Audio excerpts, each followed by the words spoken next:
Радасць урачыстасці разам з жыхарамі раздзялялі кіраўніцтва раёна і дэпутацкі корпус, заслужаныя работнікі розных сфер дзейнасці, прадстаўнікі грамадскіх арганізацый і палітычных партый. Сёння маладзечна-сучасны гасцінны горад, у якім жывуць працалюбівыя і шчырыя людзі. І нашчадкі заўсёды будуць памятаць тых, хто адстаяў наша права на жыццё і незалежнасць краіны ў барацьбе з ворагам, хто сёння кожны дзень аддае частку сваіх сэрцаў і душ роднаму гораду. Хочу выразить признательность ветеранам, тем, кто в годы Великой Отечественной войны защищал и освобождал наш город, кто восстанавливал его из послевоенной разрухи. Низкий вам поклон. Слова благодарности адресую людям, которые строили и налаживали производство, превратив небольшой провинциальный городок в современный регион. Сегодня мы живем в независимой и суверенной стране. Молодечнинский район – это стабильно, динамично развивающийся регион, вносящий достойный вклад в экономику Минской области. У тым, што наш край мае сваю непаўторную гісторыю, несумненная заслуга людзей, якія тут жывуць і працуюць. Яны бясконца адданыя сваёй зямлі, сваёй малой радзіме. Залатымі літарамі ўпісаны ў біяграфію рэгіёна імёны ганаровых грамадзян горада Маладзечна і Маладзечанскага раёна. Гэта ветэраны вайны і працы, работнікі комплекса народнай гаспадаркі, адукацыі, аховы здароўя, дзеячы культуры.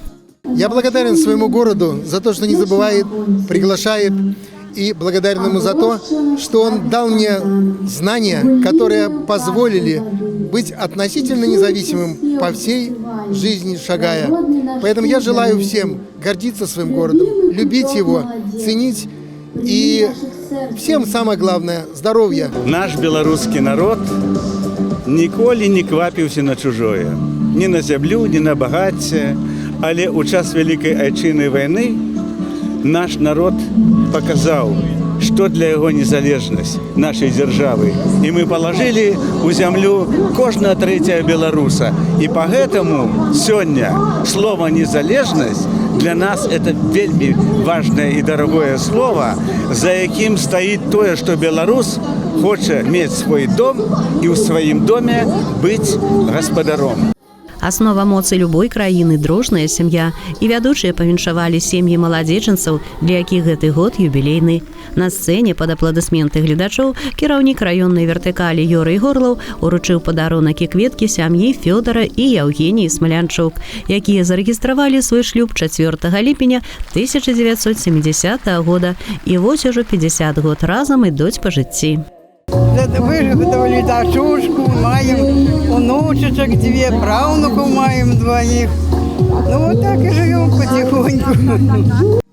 А летась 3 ліпеня наш Маладзечанскі край папоўніўся новымі жыхарамі. На свет з'явіліся 2 дзяўчынкі. У сем'ях Александра і Елизаветы Станкевич, дачка Юліяна, і у Александра і Аліны Марзан, дачка Вераніка.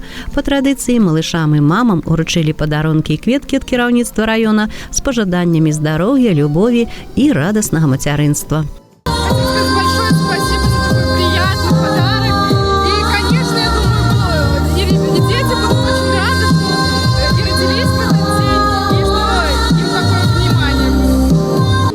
Другую дату рождения совершенно. Вот. Ну и сегодняшняя встреча, конечно, очень большая неожиданность. Как бы в стране все-таки пандемия, но здесь огромный праздник, за что большая благодарность администрации нашего района. Они сделали просто шикарный праздник, дети крайне рады, и подарки, и поздравления. А потым сцэна амфітэатра была аддадзена артыстам. У гонар Маладзечна гучалі музыка і песні, у якіх праслаўляліся і наша малая радзіма, і наша вялікая краіна. І дзе б не знаходзіўся чалавек, але ён заўсёды душой і сэрцам будзе імкнуцца да таго кутка зямлі, дзе з'явіўся на свет, дзе праходзіла маленства і адкуль пачынаўся яго шлях у жыццё.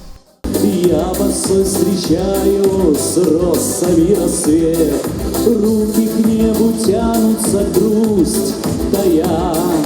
Это начинается жизнь моя. Алла Маркелова, Алексей Андреевский, МКТВ.